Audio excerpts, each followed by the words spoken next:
Hey, I'm Weilyn. And I'm Allie. Welcome back to the Entrepreneurs podcast, the podcast for and by female entrepreneurs, hosted by the Entrepreneurs Network.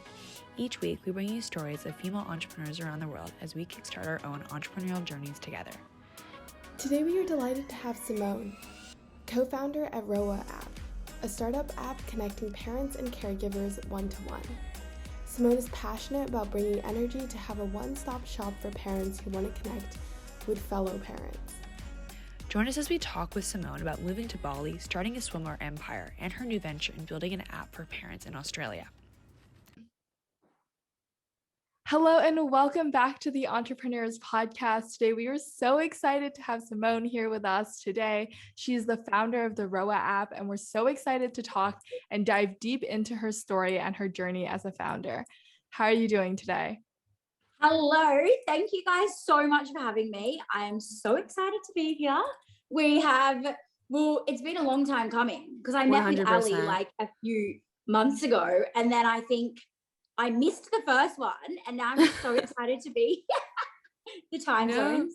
It's gonna be amazing. And I can't wait. And I love what you guys are doing. Thank you. Worldwide. That's so sweet of you. We admire what you're doing so much as well. And like we were just chatting before the podcast, and like your energy is infectious. So I'm super excited to get into the podcast.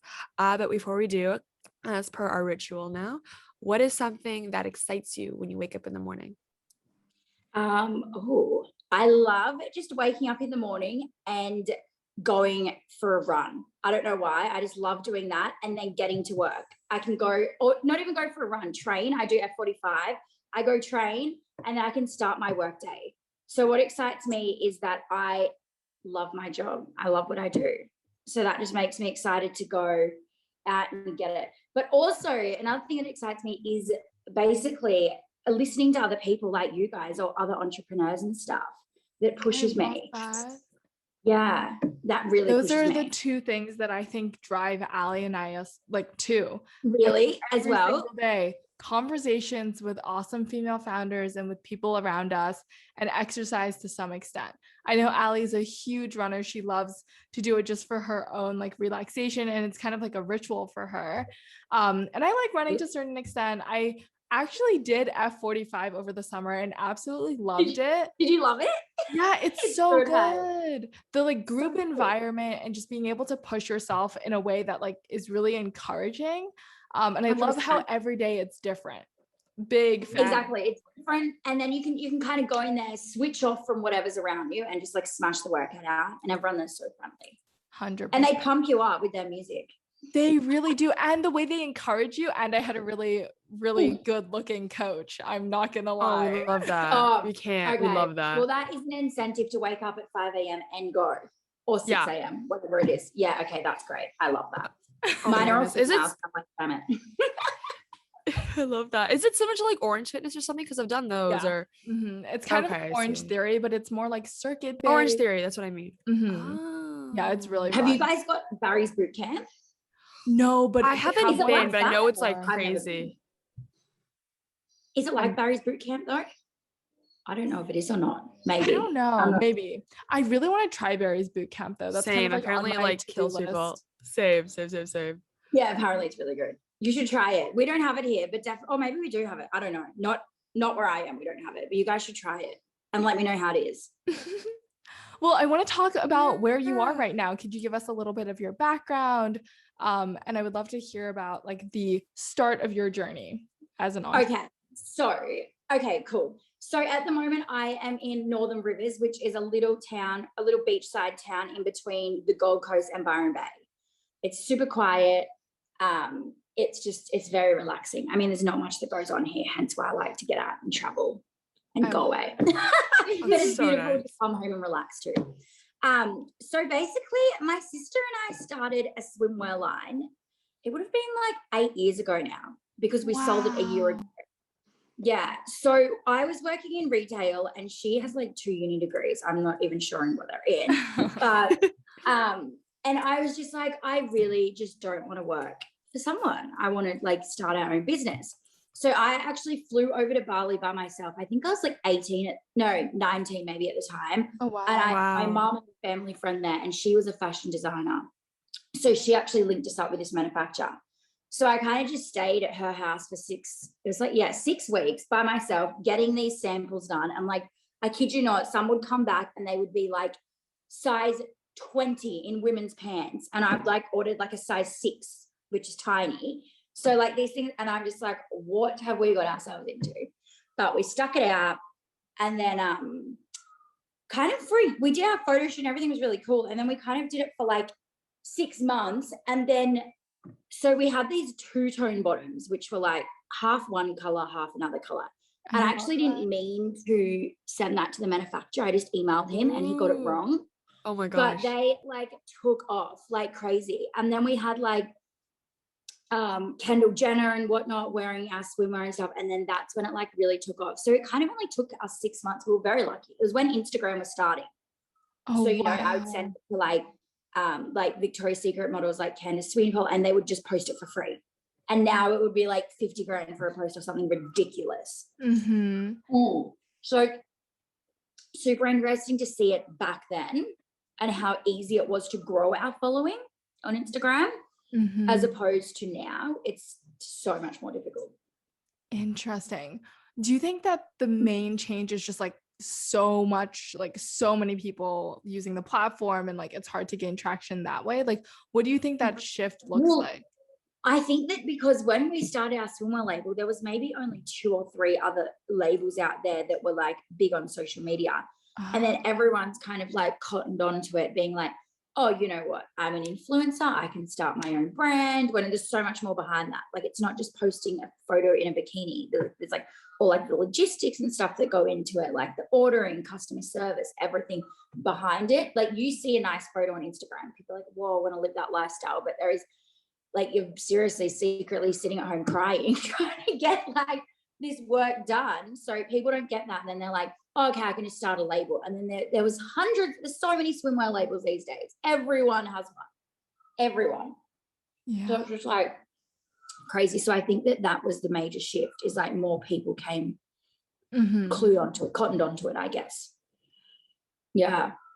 That's crazy. And like, to also be able to use Instagram that early on and to really get on that trend, like that must have just been amazing at the time. Like, did you realize how big it was going to be, Instagram? It was literally like the perfect time. It was like us, and then there was another swimwear label, Triangle Swimwear, which they grew their following. Like, oh, of course. Yeah. And then there was another one by a local girl that actually lived near me named Moana, and she grew hers epically as well, like massively. So there really wasn't many other in the US. There was, but for Australia, not really. So it was perfect timing. That's what it was. And I guarantee now, if someone said start a swimmer label, I'd be like, fuck no. Wow. Tell me what. So you're just saying the market is so oversaturated now? It's saturated. It's so oversaturated now. Like, there's just swimwear labels popping up everywhere, and every one of them are on sale. And you're like, well, how can you compete with that? So, and we just thought it was time. After 7 years, we're like, okay, this is like, we've done our dash. We've had a great time, a great lifestyle. Like, we got to live in Bali. We had a villa in Bali and stuff like that, which was super cool. Tell us more about your experience in Bali. I would love to learn a little bit more about. Have you guys been to Bali? I haven't. No. I was actually went for the first time when I was 5 weeks old. Like, I went a lot. That's why I named Allie, because Alexandra sounds like Bali. So my parents would say like Allie Bali. Bali is a special place in my heart. Good. Yeah. I love that with your It's a very special accent. place in my heart. Oh, I know, because Australians say Bali. Okay, let me tell you the story of Bali. No. Simone, here's what happened. Bali was a peaceful place, and then all the Australians came, and then all the Russians came. Sorry. Yeah. That's what happened. Like, I'm so sorry, but that's what happened. It is literally what happened. All the Bogan Australians go in there. All the Russians, yes, go in there. And love Russians, love Australians, but like, wasn't there 20 years ago? No, absolutely not. Everything was cheap there. Now it's all like Western prices there. I know. It's actually quite expensive. Like, so expensive now. Yeah. Stop going. One time I went there and I went out to this club, and I kid you not, it was 20 Australian dollars, which would be like $10 US, $11 US or something for a drink, for a vodka Red Bull. And I was like, oh my God, I'm not going back there. Yeah, it's crazy. It is crazy. I know people who like relocated there during COVID. Like, there's quite a few people I know, like in Beijing and Shanghai. From They're Hong like, Kong? No, in China. They're like, I can work remotely. I might as well work in Bali. Good for them. I guess. I know, right? So, Oh my gosh. But it's smart. It is beautiful there. And the people there are so beautiful. It's just, now it is just saturated with Australians, Russians. Everyone's clued onto it. Yeah. Again. And the acai bowls everywhere. All the Instagram girls are there. Yeah. I'm like, this is not authentic. Should not be getting an acai bowl here. That is so true. I totally agree. This isn't your yoga retreat. This is not your time to do your like, I am one with the world influence. Like, I am in the grass patties, rice patties, tedamakasi, put your like straw hat on. No, 100% not. It's a place to go. True.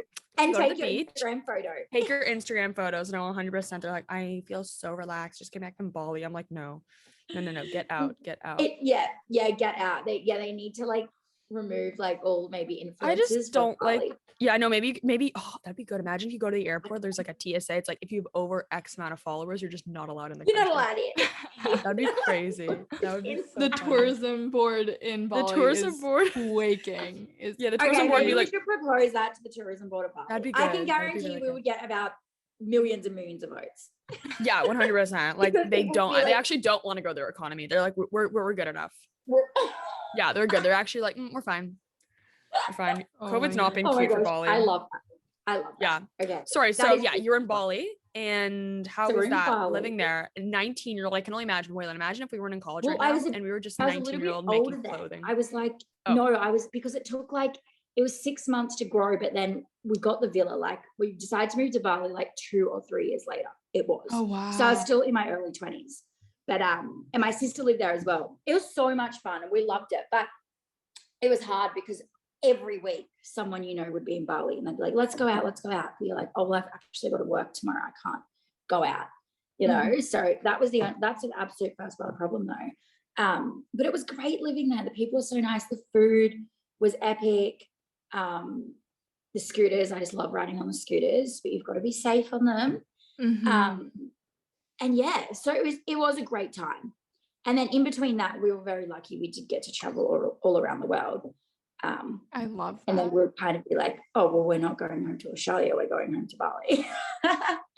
So we never just went back to, we didn't go back to Australia for a while. It was ages. So wow. We're so grateful that we got that experience once obviously COVID hit, we were like, we're so lucky we've done all that stuff. Yeah, for sure. Lots of people couldn't. Would you say that most of your audience for your swimwear brand was Australia? Were you guys were you guys the US based? So it was mainly Australia and then it would come in US based. And the US was what we wanted to target because there's obviously so many people in America. Yeah. Like you guys have such a big country and so many people there. That was definitely the best target market. And even with the app, we're going to launch in Australia, but we 100% want to launch it in the US because that's where the US is where it's at, basically, I feel. And then we have like Europe orders from Europe and Singapore as well. We got a lot of orders from Singapore, interestingly. Yay, Singapore. Go Singapore. We love to see it. Well, you mentioned your app. I would love to kind of dive a little deeper into that. What is the steps forward? How did you guys kind of start the process of developing an app? Okay, so the idea I'm doing with my best friend Chanel. So she is currently a single mom and she lives in Sydney and I obviously live up here. And she kind of called me and was like, I have no friends. And I was like, okay, well, I was like, how do we change that? So I was like, we need to create an app that connects you with other parents, mothers or fathers or something. So it was kind of like a swipe for a friend thing we decided to do.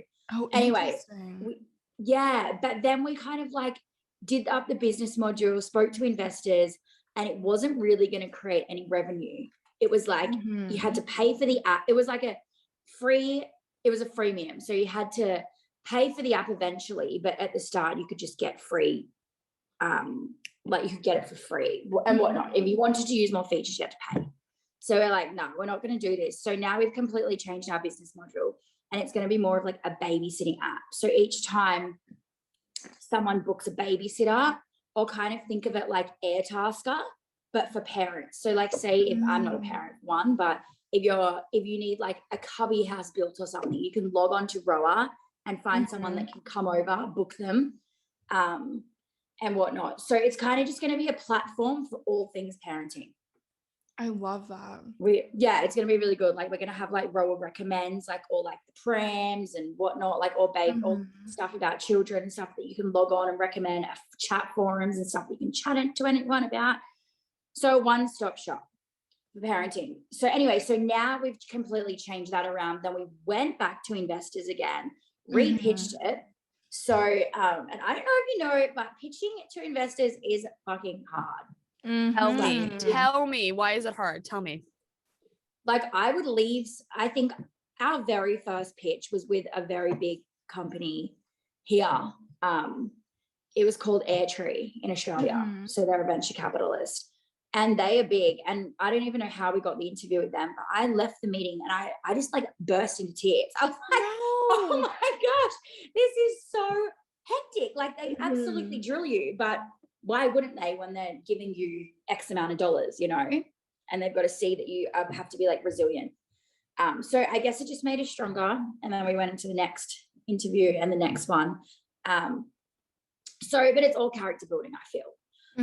The one thing is though, when learning about like funding, it's very male orientated. It's a very male orientated industry. And I know that in the US now they're really with female founders. So they do about this a lot. Yeah. Have you guys had anyone on here that was raising capital at all? Yeah, we did. We had a couple, and I also have like a couple professors who teach entrepreneurship here, and they tell these stories about how like one of them had to like pitch while she was 9 months pregnant, and they had to like she was literally about to give birth, and she like was still like put in a pitch room and like had to like talk to all of these males about it. I interviewed with a company who works in like in post menstrual like in periods or something. Periods. And they were trying to raise money, and these men, like these male investors, just like didn't understand their business model, didn't understand why it was going to generate revenue, and just like didn't invest and didn't want to put that money there. So definitely have heard some like pretty rough stories, honestly, about like females trying to get funding. And it's something that really needs to hard.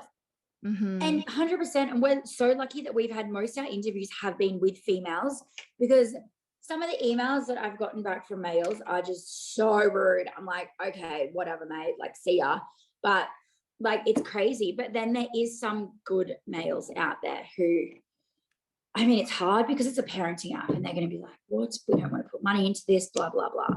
But I think with our angel investor, which we're fingers crossed he's going to invest, is a male, and he's got a female partner, and they are amazing. Like they're so, so good. So he makes me think that they're not all males out there in the industry are villains. 100%. Yeah, I think there's definitely a balance, and there's definitely a growth in character, I would say, and awareness for the inequality that female founders see. I'm working with this angel investor, and he has 3 daughters. And so he wants to invest in female founders and build a future that's better for his daughters. That's amazing. And he shares his story about how often people look at him really weirdly because he only invests in female. Like he's like a middle-aged man, and like it rubs off kind of the wrong way. And he said that's something he struggles with, because he really wants to, you know, support where he can and use like that's so true the resources that he can, but there is like a stigma around it, I guess. Oh, 100% there is. But I think it's moving in the right direction. 100%. And that because I guess a while ago, like in the funding and I guess the tech industry, it was all males that were in like Silicon Valley or something like that. And now I just love that there's so many more female founders, and they're creating these funds just for female founders only. And it makes you feel like a lot more comfortable pitching to them as opposed to pitching to a board of 5 guys. Yeah, that's who don't understand your business model, and they're not even interested in it. So I'm excited to see the way that it's going. Hope, fingers crossed. I just think in general, like diversity element is something so talked about now, but like when you really get into the nitty gritty of it, the foundations of why it's important is just, you just can't compete. Like, why would you not? A diverse in opinions. Like, if you have a board of 5 people there and they're all middle-aged white males that are not parents, how on earth are you supposed to even pretend to relate to a parent? Like, you don't even know. You're not that audience. Same with like, I know there's a whole world of gaming out there. I've never gamed in my life. I do New York Times crossword puzzle. That's pretty much it. That's your gaming. That is my gaming. But I know that there's a whole universe out there, but I am not the right person to pitch or talk, understand that. And like admitting that you're not that industry expert is something huge. And to say like, I'm not an industry expert in women, like, oh my goodness, Absolutely. do you know how many women brands or female brands are owned by males, like heads of Victoria's Secret and all these big brands by males? It's crazy. I know. And they're like, how are you to know? Oh yeah, when you wear your bra and when you have your period. Oh yeah, I forgot, my mistake. I know. I read the other day the lady that created Spanx, and now her company's like, she's one of the only females to own. I think she owns 100% of her company, and it's worth over like $1 billion. So that is great to see that. I love seeing that women can actually go out and do that. And the Whitney, who is the head of Bumble, who is the CEO of Bumble, killing it. Yeah, she's a great one as well. To see in that industry. So hopefully, and I think she might have it. Does she have a females fund? I'm not sure, but maybe I've got to look at that. She also does so much work in supporting other females and like female founders. We actually are really hoping to get the Sarah Blakely onto the podcast. So fingers crossed it happens. Yeah. That would be awesome. You guys absolutely should. That would be so good. Yeah, it would be so cool if she could come on. But I would love to hear a little bit more about, okay, so you're at the funding stage. What are kind of the next steps for Rowah? Okay, so basically, we have to, once we've secured the funding, our app will go into production in January, and then it will take about 2 to 3 months. So in that time, I guess, and we've already started it now, we've just got to create our content for the platform, because obviously without users on the app, we won't be able to create any revenue. So we've got to create this content to post onto the app so we can gain users. So basically that's our next steps. And then to get users, we've been through this like so many times, Chanel and I, is that we're going to go to like all the daycare centers. We're going to roll it out in Sydney first. So we're going to go to every single daycare center individually and show them like, and ask if we can stick like the QR code on their at the front of the daycare center, and even just go to playgrounds ourselves and have like a piece of paper and just like literally hand out the QR code, because everything, once one mother gets a hold of it, it just like spreads like wildfire. So that's our angle of how we're going to go to market. Obviously social media as well, but why we're just trying to roll it out in Sydney and get our first 1,000 users, then it'll be our next 2,000 users on it. But for our goal for our first 1,000 users, we're going to do word of mouth. So that's basically awesome. Like it'll be like very hands-on, which I'm so excited about.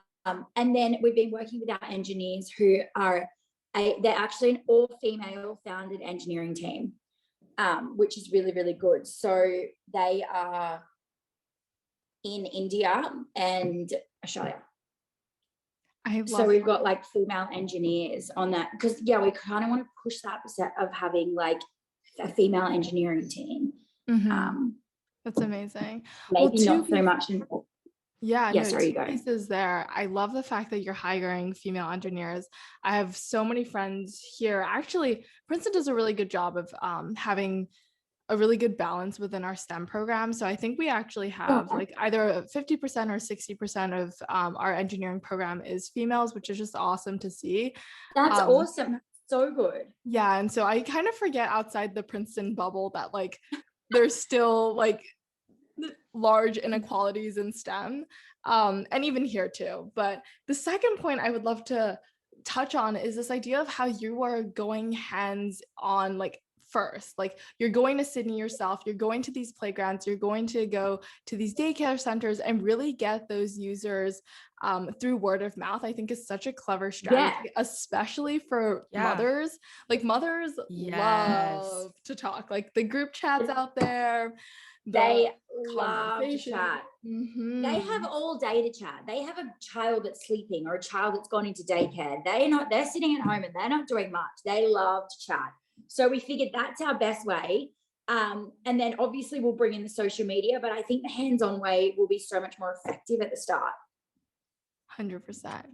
How do you think that, you said you're not a mother yourself. How do you feel like you're able to like tap into that market and really understand what these women and parents want? Well, that's why I'm so lucky that I've got Chanel, who is a mother. Otherwise, I just have no idea.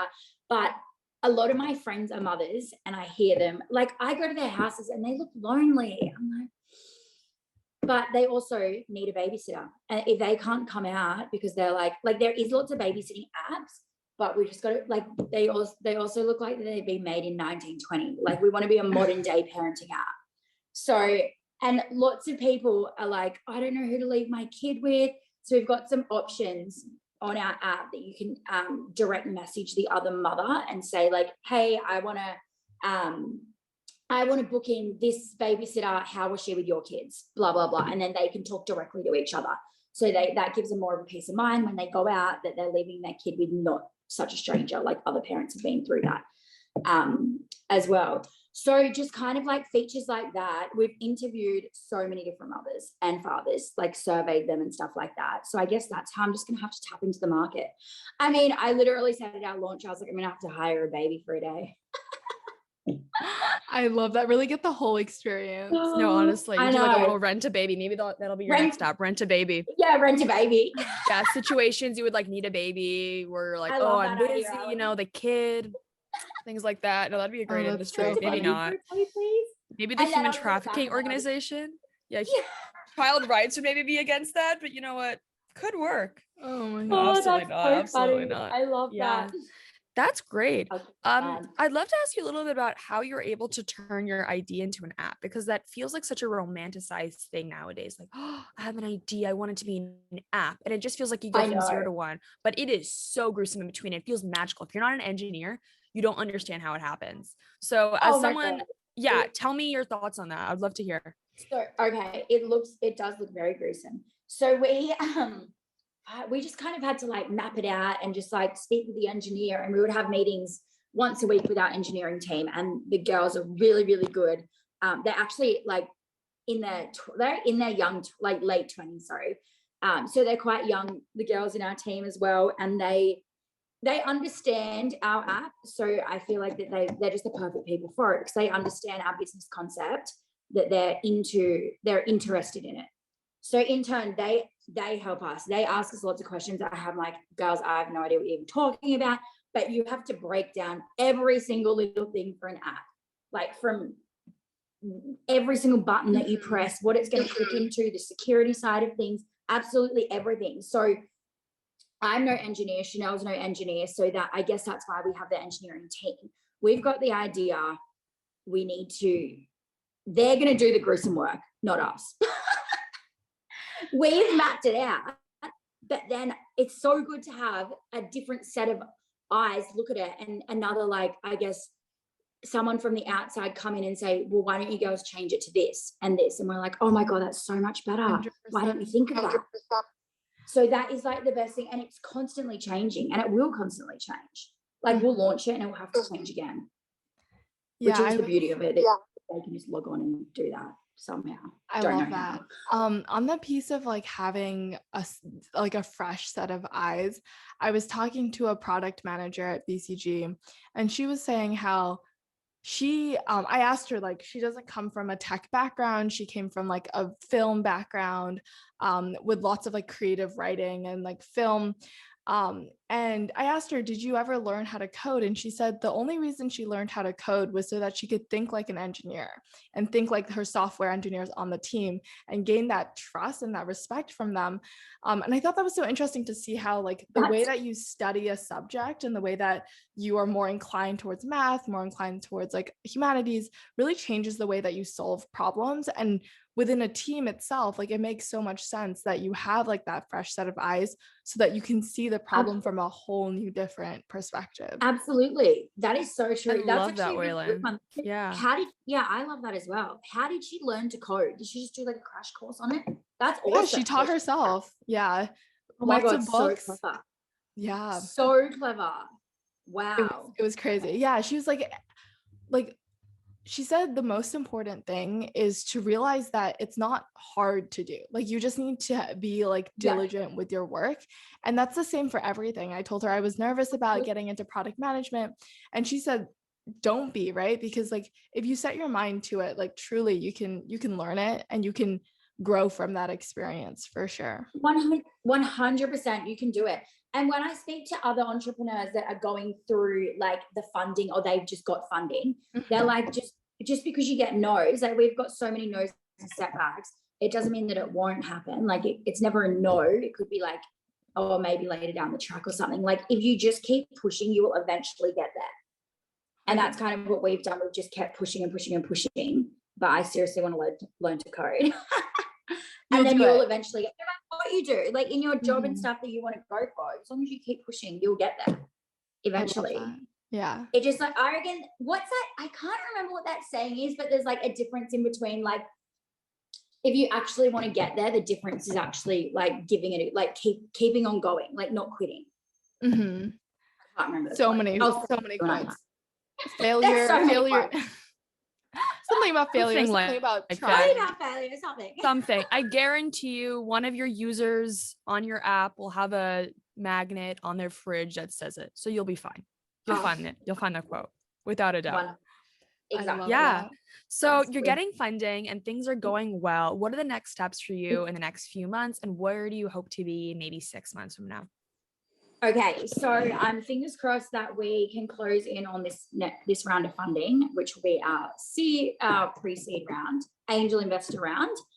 And then I guess the next 6 months will literally look like us just working our butt off trying to get these users onto the app. Once we have a fair few users, we will go to another investment fund that we've been chatting to that wants to see us once we've kind of got the MVP rolling, and go to her. And she's lovely as well. She's based in Australia. And then see where we grow from there. But I want to have like a fair few. I want to have at least 10,000 users in the first like four months or something. I don't know. That's being ridiculous, but maybe even 3 months. I don't know. But we've got like all the logistics and stuff written down. So that's kind of the next 6 months for me will just be continuously working on the app and growing it. Obviously, I want to be able to travel as well. And we can't wait to come to America because I think in a year or two, depending how the app is going, then we will definitely launch it in the States. That's our goal. 100%. And when you come visit me. Oh my God, 100%. I'll come to Princeton. I went to, where did I go to? What's that other massive university in Boston? Harvard. Mm-hmm. I didn't go to Harvard myself. I went and did a tour at Harvard. I'll give you a tour. And it was so much fun. Oh my goodness. I love it. Okay. Well, I'm super excited to stay in touch and really find out more about your growth, and hopefully fingers crossed this round of funding goes well. And I know it will. But to close this off, so much. Yes. To close this off, we have a couple of questions we always ask our guests. Yeah. To start us off, what is something you're grateful for today? Oh, okay. Today I am grateful for coming on the podcast and talking to you guys, because obviously we haven't been able to travel, but you guys are just so worldwide. It just inspires me. I'm just like, I love seeing other girls overseas and you guys are going traveling as well. Well, you are, Ali. You're going to Paris. Yeah. I'm staying here for a while. So I'm grateful that I've got the experience for that. Weilyn, wait, aren't you going to Singapore in December? Yeah, I'm going to Singapore in December for the first time in like for Christmas? 3 years. Yeah, for Christmas. I'm so excited. Do your parents live in Singapore? So my parents currently live in Hong Kong. My sister's in the UK. Yeah. So we're all gonna like fly to Singapore, see our grandparents that we haven't seen in 3 years. That's so my exciting. Cousins, which is super exciting. Yay! So feeling good about that. I love it. So good. So exciting. I love it. Amazing. And Simone, what is something that you love about yourself today? That I went and did my F45 workout. Yes. Because I actually rocked up. So at the moment it's like daylight savings. Do you guys know what that is? How it's like, I know what it is. Being in Asia, we don't do it. We're smart. Oh, you don't do it? Okay, good. We don't do it. We've never had it. The last 20 years, never done it. Because I live on the border. New South Wales is actually an hour before, but I'm on Queensland time, which is an hour behind. So I actually rocked up to my F45 class and I missed it because I got the wrong time. No. And then, but they were like, no, we've got it. So I had to wait an hour and I did the later session, which I thought I was going to be late, but I was on time for this. So I love that I went and did my workout. Yes. That's amazing. And to end us off, what does it mean to be an entrepreneur to you? Oh, okay. I like this question. I think that just loving what you do every day and creating the lifestyle that you want. And Beautiful. being your own boss is really good. I love that. Love, love, love it. I love it. Well, thank you so much for joining us on the podcast today. For our audience who want to, oh my goodness, of course, for our audience who want to continue to follow your journey and Rowah's journey, how can they do that? You can follow on my Instagram, which, love this. I need to look at my Instagram name. It will be, actually, you know what? Just follow the Rowah Instagram. So it will be Rowah.the-app with the @ sign. Perfect. At Rowah.the-app. Awesome. Follow. Yes. Yes. Well, we're super excited. We can't wait to share it with you guys. And hopefully when we come back on, we'll have so much more to talk about the app as well. Amazing. We can't wait to have you back on. Wait. Thank you so much, girls, for that. Thank you. That wraps it up for today's podcast. Thank you so much for tuning in. We hope you learned a lot about Simone and how her experiences started Rowah the App. Great thanks to Trey and Claire as our podcast producers too. To stay updated and involved, join the Entrepreneurs podcast community on our Instagram and LinkedIn and get in touch with us to share your own entrepreneurial journey. Check out our past episodes and look out for our upcoming episodes featuring inspiring female entrepreneurs through Spotify, Apple Podcasts, or wherever you're listening to this podcast now.